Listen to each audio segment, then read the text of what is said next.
What up, chess players and my friends? In this position here, Lichess is forcing me to do the checkmate with the two knights against the king and the pawn. It's super difficult. I failed at it, but at least now I'm going to explain it as I've learned it myself.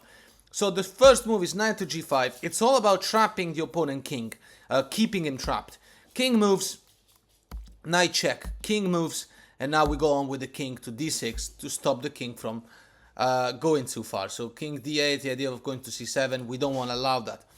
So the king moves, but now knight to e7, and it's crucial that we have a king in d6 to control this square. The knight's attacking that square. If you remember, this is a pattern from the checkmate with knight and bishop.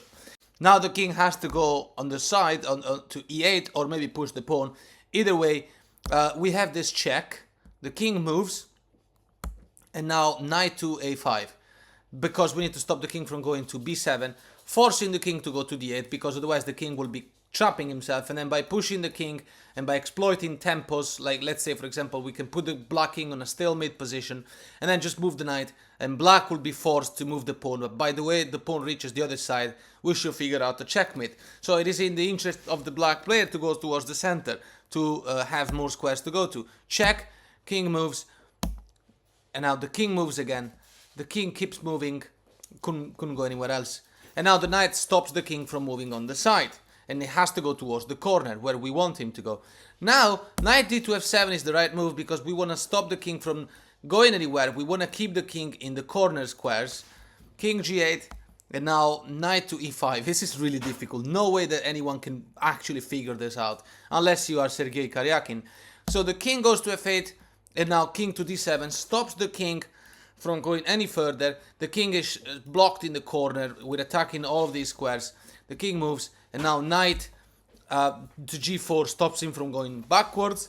King has to go back, and now a tempo move. Now the king has to move again back to g7 or maybe g8, but then we can get closer. This is opposition, simple as that.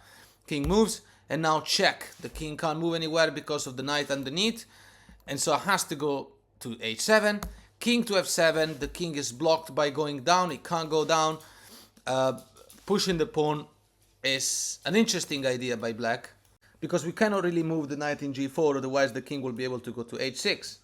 But then we can play a move like knight d4, knight f5 to stop the king from being in h6, and then carry on with the checkmate ideas. King to h8, knight to f6. Now the king is in the stalemate position, meaning that black has to move the pawn. Moves the pawn, we obviously don't take the pawn, otherwise it's stalemate. Knight moves to f8. The pawn has to move, only move available, and now knight g6 is checkmate.